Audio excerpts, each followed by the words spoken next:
Zdravím všechny. V dnešním videu si uháčkujeme takovouhle jednoduchou homlesku, relativně jednoduchou homlesku. Budeme háčkovat z příze Bali od Jan Art. Tady tato příze se prodává ve 100 gramovém klubíčku s 215 metrů návinem. Je to 80% bavlna a 20% polyester, což znamená, že tato příze je ideální na jaro nebo na podzim. Ona je pružná, řekla bych, určitě povolí a díky tomu polyesteru vlastně jednak je odolnější proti, řekněme, otěru a jednak je vlastně, že u vás bude hřát, jakoby ta čepice. Tato příze k nám doputovala od www.bezvapletení.cz, výhradního dovozce Jan Art, a zakoupíte na www.pletemesi.cz nebo pletěmesi.sk. Spotřeba na tady tuhletu čepičku je přesně jedno klubíčko, zbylo mi takové malinkatý zbyteček, který si myslím, že by se šel ještě možná použít na jednu řadu. Tato čepice je háčkovaná háčkem číslo 4 okraj, jinak to tělo čepice je 5 háčkem. No a co se týče rozměru, já tady mám nachystaný metřík, jenom pro zajímavost, abyste věděli, tak na délku má nějakých necelých 23,5 cca cm, na šířku cca 21 cm, ale natáhne se na 49,50 cm. Tady ten okraj je vlastně zpevněný čtverkou háčkem, poslední řada je dvojmo. A co se týče vlastně té pružnosti, tady jsem potom už nevynechávala řetízkové oka, ale tato část je tak pružná, že že to obleče i dospělý člověk. Takže pokud byste chtěli dělat jiný typ okrajů, nebo byste tam zachovali to řetízkové očko, ale menším háčkem a pak zpevnili, tak si myslím, že se z toho dá udělat i celkem slušná dospělácká velikost. Takže já si beru háček číslo 5, zkusím si najít střed, ideálně někde z prostředku toho klubka. Se mi to povede, nevím, snažím. Takže až ho najdu, tak se asi potkáme. Takže tada, můj konec je tady. A budeme začínat do magického kroužku, který vlastně buď na samostatném videu na stránce www.krampolinka.cz, nebo jestli odkoukáte, já háček vedu vždycky od palce k ukazováku a zpátky tím stejným okem a nechám si to volné.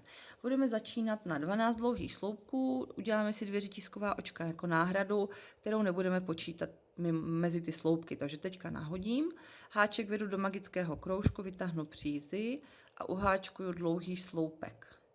Pro dlouhý sloupek nahodím, háček do očka vytáhnu, mám 3 nitky na háčku, s nahozením zpracuju první 2, s nahozením druhé 2 nitky nebo očka. Takže tímhle způsobem háčkuju 12 těch dlouhých sloupků a řadu ukončíme pevným očkem. Takže zkuste dlouhé sloupky a případně si počítejte, tak abyste jich měli 12.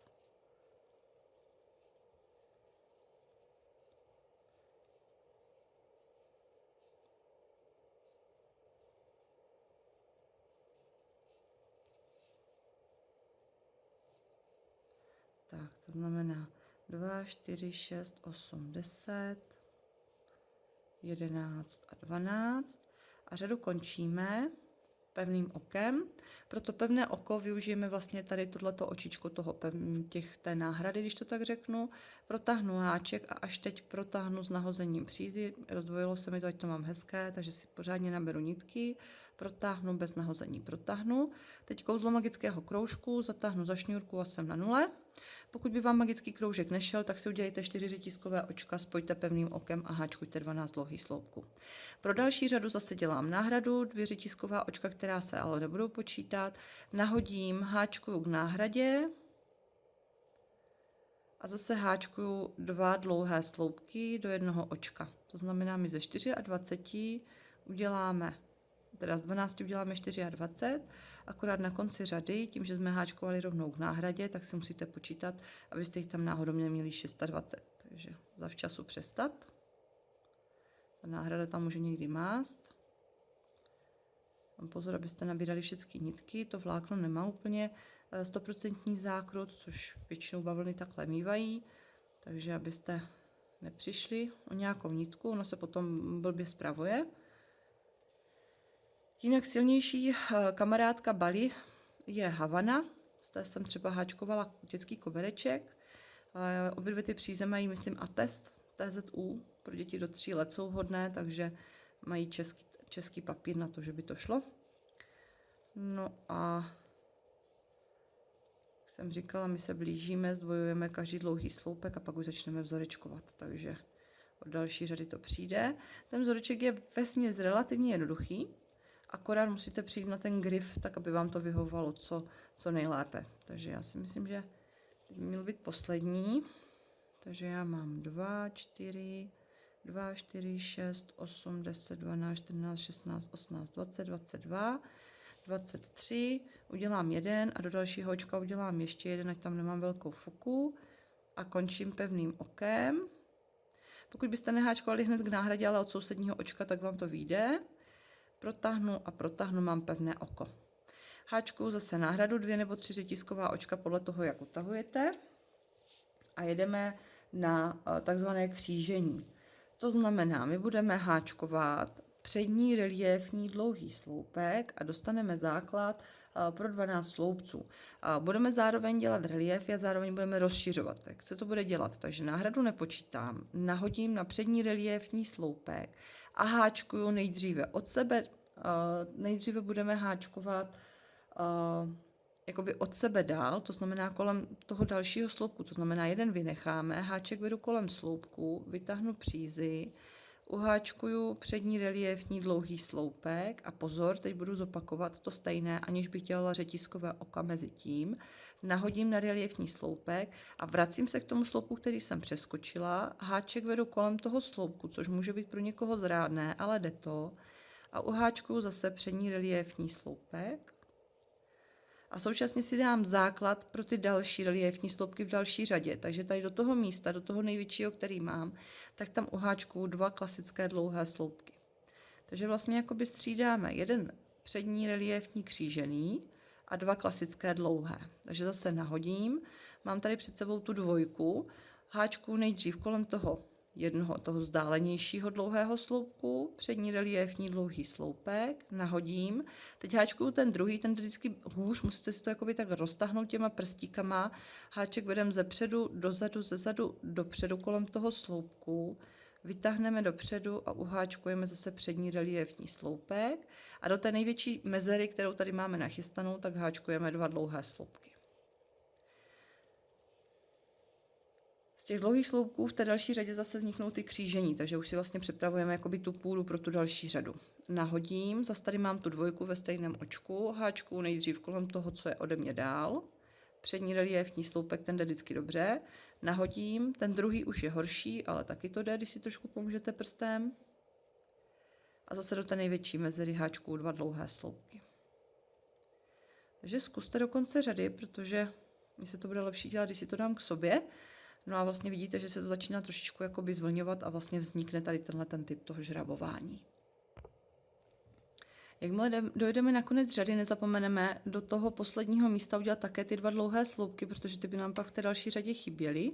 Takže ještě ty 2 poslední klasické dlouhé sloupky a spojíme se s pevným okem s náhradou. To znamená protáhnu a protáhnu. Takže takhle to vlastně vypadá po třetí řadě. A teďka budeme háčkovat vlastně a křížit i ty nové, které jsme si připravili. Takže 2 řetízková oka, náhrada, která se nepočítá, nahodím a teď už vlastně jedu jenom přední reliéfní sloupky kolem toho sloupku, který jsem si začala, tak ten, co je vystouplejší, tam začínám, nahodím bez řetízkového očka. Jedu kolem toho, co je pod tím, ten jde hůř, ale když si pomůžete prstem, tak ho najdete. Teď pozor, máme tady 2 klasické dlouhé sloupky, takže začínáme tím, co je od nás dál a zreliéfujeme ho. A vrátíme se zpátky k tomu, který tam zůstal, ten taky uděláme reliéfní. A zase už máme před sebou vlastně ten reliéfní, to znamená ten vystouplý zreliéfuju, ten je jednoduchý, jedu přední dlouhý reliéfní sloupek, nahodím a teď ono se vlastně to udělá tady to.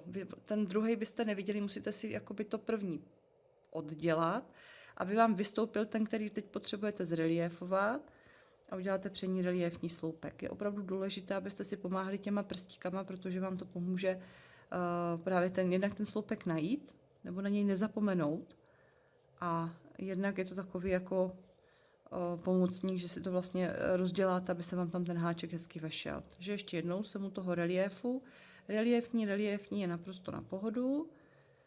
Teď hledám ten zadní, takže si to prstem takhle jakoby nachystám, nahodím a háček vedu kolem toho sloupku na přední reliéfní sloupek, nahodím a a mám dva klasické dlouhé, to znamená nejdřív ten zadní, nebo zadní, ten, co je od nás dál, a pak ten, co jsme přeskočili. Takže tímhle způsobem pokračujeme do konce řady a v té další řadě si zase ukážeme, jak se bude rozšiřovat. Jakmile máme hotovo, řadu opět končíme pevným okem a v té následující si ukážeme, jak se bude rozšiřovat. To znamená, pokud byste potřebovali větší nebo jinou velikost, než mám já v návodu, tak si teď ukážeme, jakým způsobem se v tomto vzoru zvětšuje. Zase náhrada 2 řetízková očka, ono na tom teda není nic moc, jenom je potřeba odhadnout ten správný počet rozšíření, aby se to moc nevlnilo.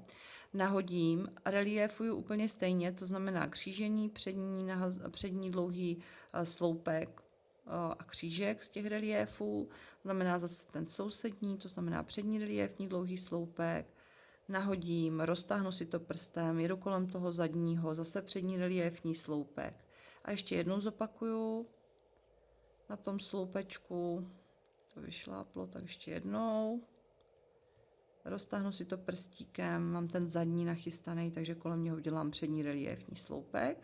A teď pozor, pro to rozšíření, tak jak jsme si ukazovali předtím v té řadě, jenom nahodím a vlastně mezi ty sloupce vedu háček a udělám tam 2 dlouhé sloupky.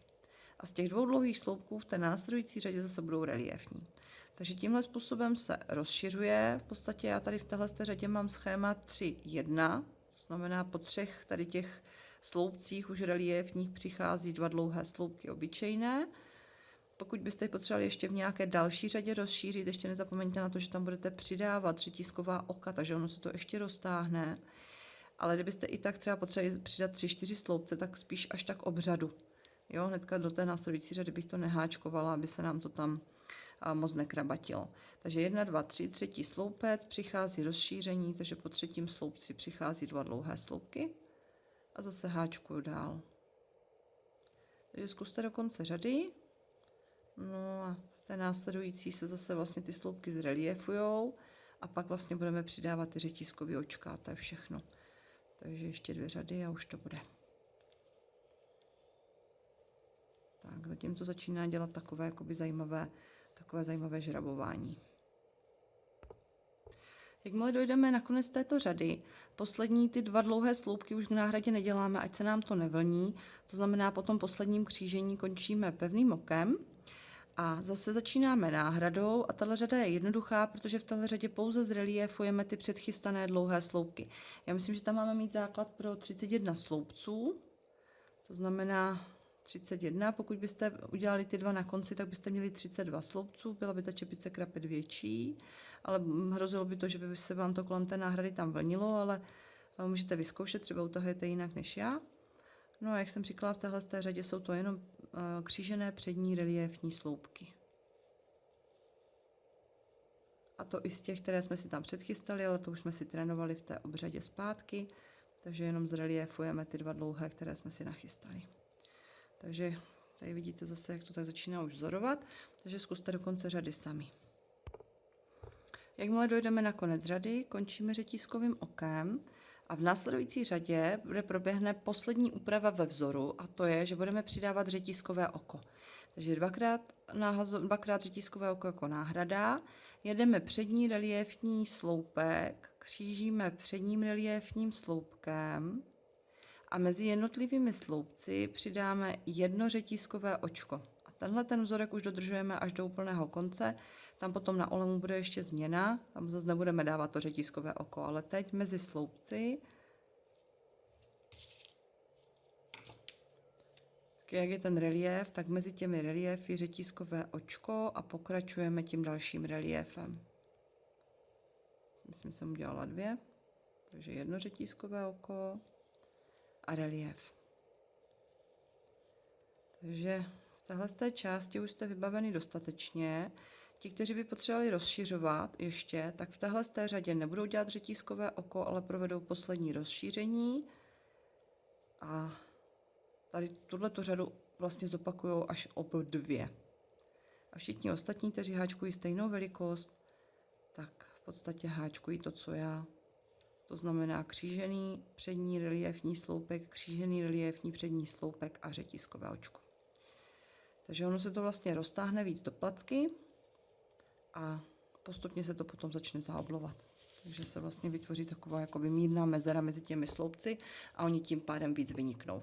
Takže ať se vám zatím daří, no a my se potkáme v té olemovací části.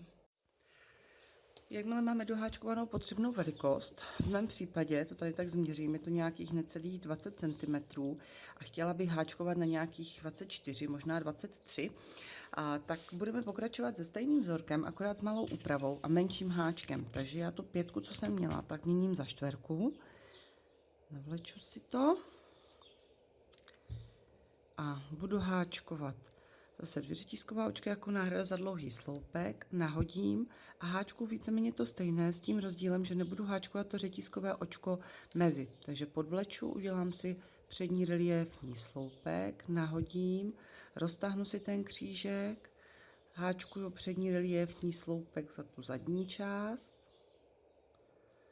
a nedělám řetízkové očko, nahodím a hned pokračuju tím dalším předním reliéfním dlouhým sloupkem. A zase si to roztáhnu ten křížek a uháčkuju přední reliéfní sloupek kolem té zadní části. Zase nahodím a jedu jenom ty přední reliéfní sloupky křížené.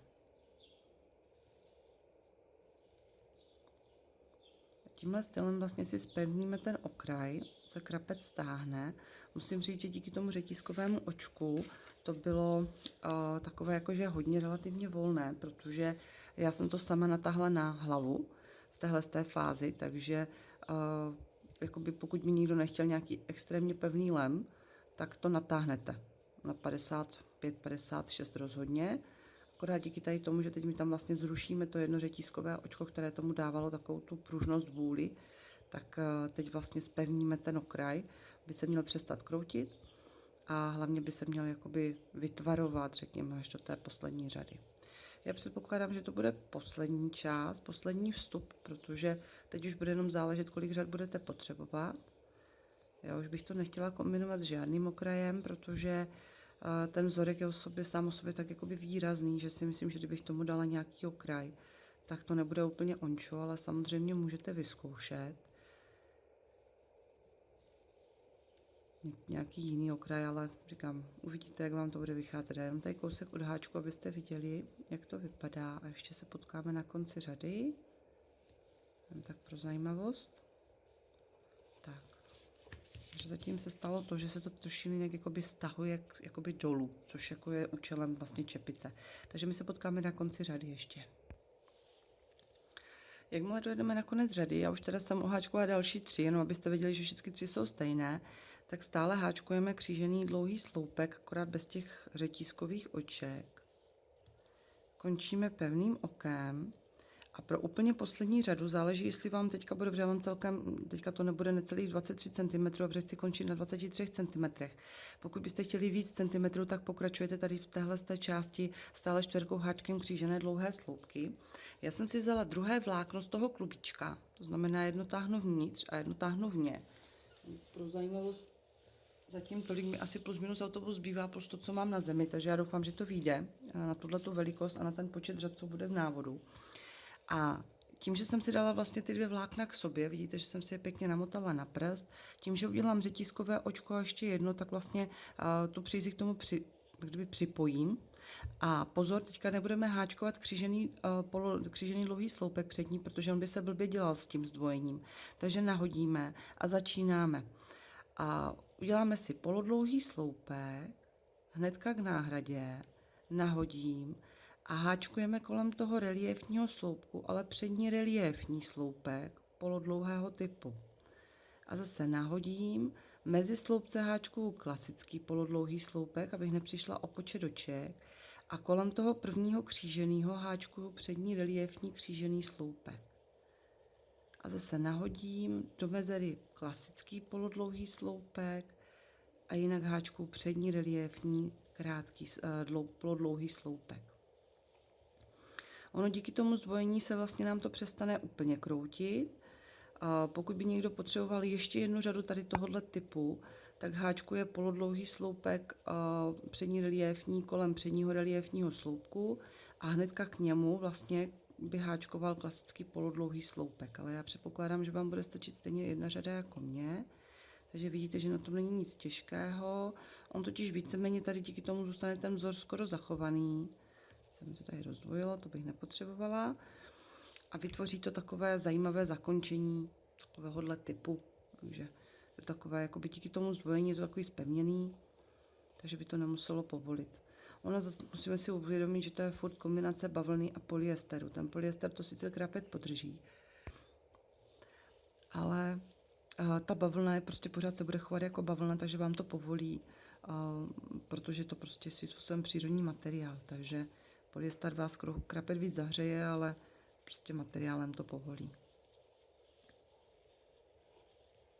Takže tímhle způsobem vlastně já objedu komplet celou čepici. Je to pro mě poslední řada, pro vás pravděpodobně taky. Budete mít možná víc řad těch křížených dlouhých sloupků, akorát čtverkou háčkem, záleží, jakou potřebujete délku té čepice. Zase to ty děti nemají jak šmoulové, takže tak nějak s rozumem. Tak, takhle se to vlastně bude tvářit. To znamená, my jsme z dlouhých prokládaných řetízkovým očkem přešli na dlouhé bez řetízkového očka a vlastně zakončíme to tady touhletou řadou takovou jakoby kombinovanou, reliefní a současně polodlouhých sloupků. Takže já si myslím, že my se v této části můžeme rozloučit. Já budu tuto čepici rozdobovat pravděpodobně buď jenom štítkem nebo knoflíkem, ona je sama o sobě poměrně hodně zdobná. A já jenom připomínám, že jsme háčkovali z příze Bali od značky Jan Art. A tady tato konkrétně má 80% bavlin, 20% polyesteru, 100 gramů, 215 metrů a barva je to 2108. Věnovalo jí www.bezvapletení.cz, výhradní dovozce Jan Art, a zakoupíte na www.pletemesi.cz nebo slovenské kolegyňky Pletěmesi.sk. Spotřeba na tuhletu homelessku té dětské velikosti bude pravděpodobně jedno klubíčko. Já si myslím, že toto je to, co mi má zbýt, takže si myslím, nebo respektive to, co mám ještě použít. Každopádně, kdyby to bylo jinak, tak to v návodu na www.krampolinka.cz najdete. Mějte se krásně, ať se vám čepička krásně nosí a u nějakého dalšího projektu zase pa.